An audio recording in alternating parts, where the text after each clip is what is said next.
Hello there, and welcome to the Superhero Hub. I'm Sam, I'm Matt. and today we're reviewing, Twin Peaks. yeah, it is episode 10, so we're kind of motoring through this now. There's only 8 episodes left, and this is another one of them episodes where, it featured a lot of different character strands, I'm going to call it. Imagine like a web, and there's lots of different silk strands going out, and there's about 5 minutes of kind of each character, and I guess it was kind of setting up stuff for each of them. It was just like, oh, remember these, you know what I mean? It had Amanda Seyfried in there and her problems with her boyfriend, those two kind of druggies and domestic abuse. You had, see, I was trying to think as well. Do you know, like, it can't, the kind of kid who looks a little like Lord Voldemort in the face, but with the hair, that guy who run the little boy over. Yeah. I was thinking, was he the guy who was in the bar who was like gripsing up that girl? Remember that one time at the bar, and he was kind of proper like handsy with her. I don't think he was. I think he looks a little bit. I could be wrong though. I think.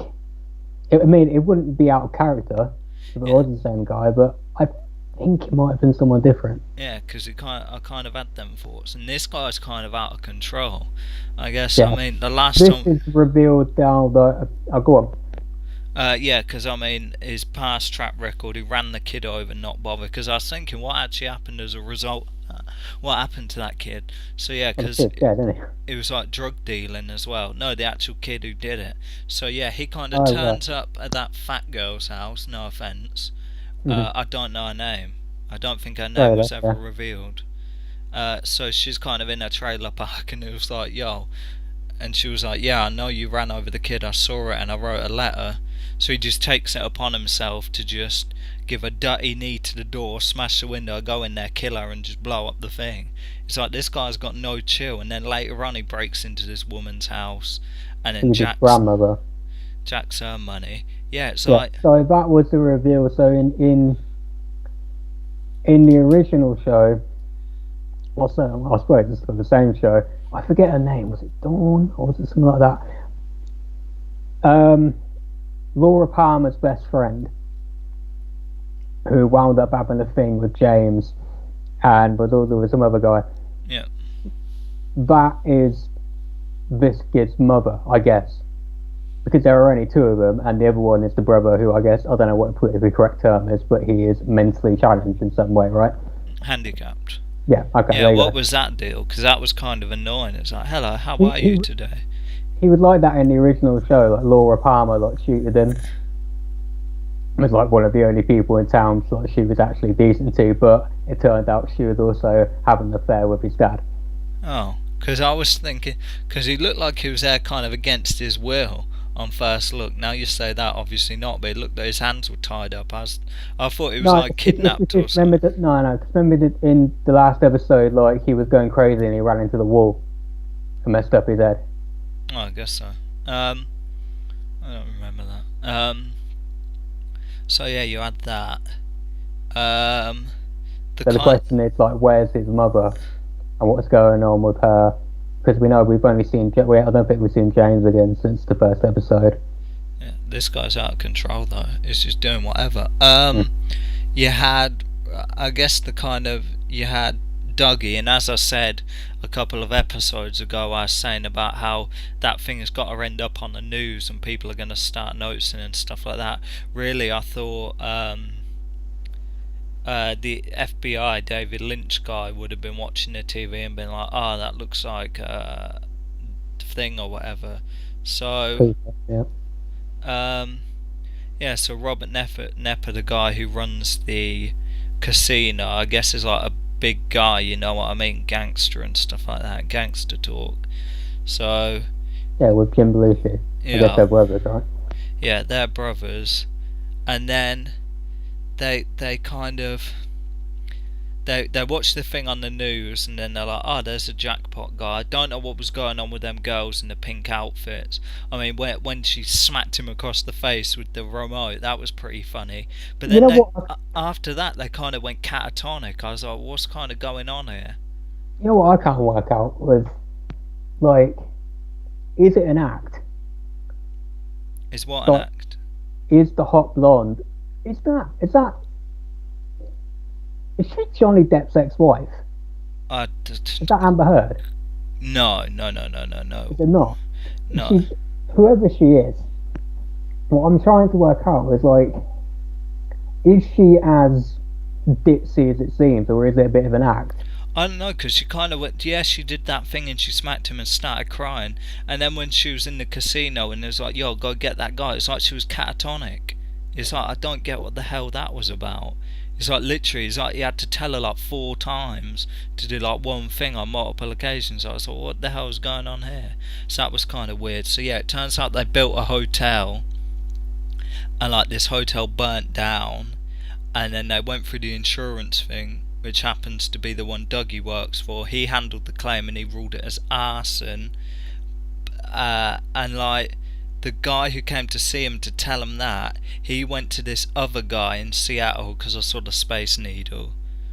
And like, I don't know who that guy is because I've seen him before, and he was like, oh yeah, tell him this. And it's like this Dougie guy's got a problem with him, and that he ruled the thing as arson, in the hopes that Dougie would get killed.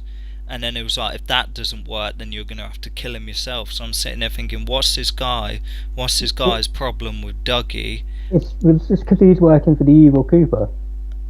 Oh, is he? Yeah, do you remember last week he rang him and told him to get it done?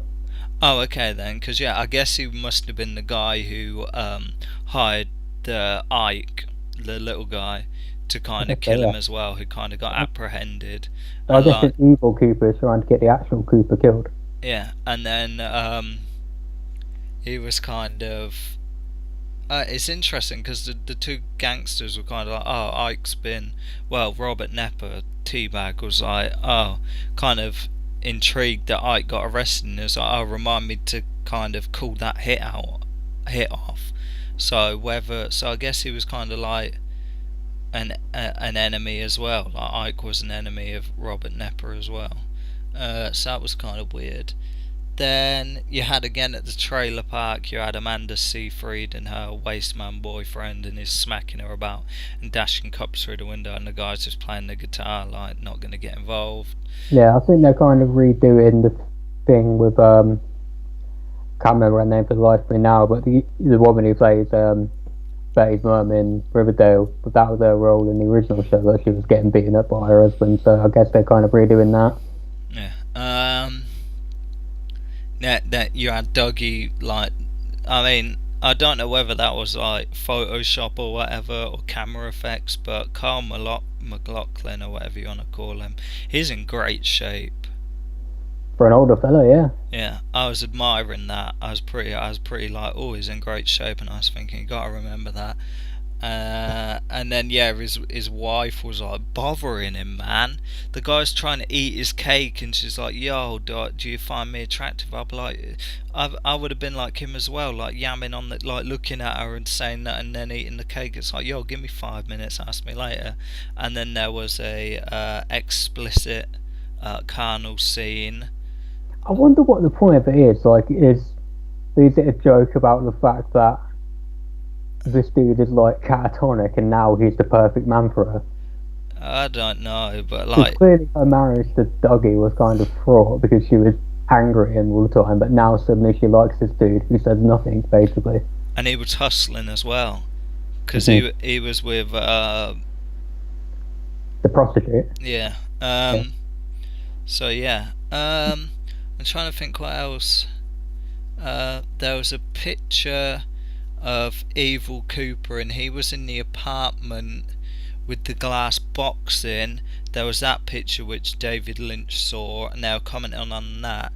And then, I mean, before he let Baldy in, the guy with only hair there, before he let him in, he saw Laura Palmer, and there was that weird thing. Then he comes in, he shows them the picture, I think. Then they show a transcript of the blonde woman from Jurassic Park, and how they got a message. She got a message from Evil Cooper, and then she sent a message back. So they kind of know she's up to something. And then David Lynch was like, "Yeah, I knew when she hugged me." So I was like, "What's going on there?" So either way, the reveals there is that they kind of know that she's up to something, and also that this Evil Cooper's got something to do with the glass box with the monster in it. So Albert was on a date with that woman who was doing, I guess, like the autopsy or whatever. We also saw something that I had in my head a second ago, and now it's gone. Yeah, because the reply on the message was about Shaggy, and she was like, they've got whatever Shaggy's name is in the show, and they're going to the point or place or whatever, which is obviously the gateway to the alternate terrestrial realm. So Hawk got a call as well, didn't he, from the log lady? Yeah, and she was... What was she talking about? She was saying about electricity and the moon and stuff like that. Yeah, talking about the Sheriff brothers or whatever. I don't know what was going on. Me neither. What else happened? I believe that was pretty much it. Yeah, and then you had like an 8-minute sequence of like the woman singing. It's like, they ran out of ideas for this episode, so they just thought, that's got a bit... Normally it's only like 4 minutes, but this one was like 8 minutes. I was like... I guess Lynch just liked the song. Yeah, I wasn't interested in the song, so I was just flicking through it really slowly to see if anything else happened. Because that's what happened in the last episode. There was a singing bit, and then I thought, this is the end of the episode. But then there's like 15 minutes left of the show, and then it had that little bit with the bar, and then it had other stuff happening, and then it went back to the singing. So I made sure to flick through there to make sure I didn't miss anything. Let's talk numbers. In my mind, I'm thinking this was like a lot of little kind of bits, kind of just. We missed something. We saw what was Lucy and the really douchey guy, like the really douchey deputy or whatever it is. Like he was fiddling with the mail or something. I don't know what he took. But that was about it. I don't know what's going on there. I quite like the episode, even though I think maybe because I've seen a bit of the original Twin Peaks, I knew slightly more than you did of what was going on, although not everything. I'm going to give it 7.5, I think. I thought it was pretty good. Yeah, I'll give it a 7. It's just like, there's a lot of kind of characters and plot lines and stuff like that up to this point have really only had about 5 minutes of airtime, you know what I mean? Mm-hmm. And it's just like, if they ain't going to be an integral part, don't bother. But you had the guy as well. You had the guy doing with the different colour glasses doing his broadcast. You had his brother still tweaking out in the woods, and then you had the guy at the hotel, and then he's getting gyp and stuff like that. So he I guess talks to the assistant he blew off. I was like, yo, do you want to go grab some dinner? So I guess he's going to be hustling. Yeah, I guess that's the end of him trying to be a better person and whatnot, because he said no last time. Right, that's the guy I was talking about earlier, who had an affair with Laura Palmer and everyone else in the old show. Like he was one of the favourites to be the suspects that killed her, and then he didn't in the end, obviously. Yeah, so 9 episodes left. It's like, yo, let's focus on I would like to get 9 episodes. Let's get Cooper back to being Cooper. I don't need any more Dougie crap. Maybe it won't be till the finale. That would drive me insane. Because I was thinking maybe the coitus would return his mind, but it didn't. So yeah, just going to be another one of them. Let's see what happens next episode. It's just a episode by episode thing, really. So yeah, I'm Sam. I'm Matt. And we'll see you for the next episode.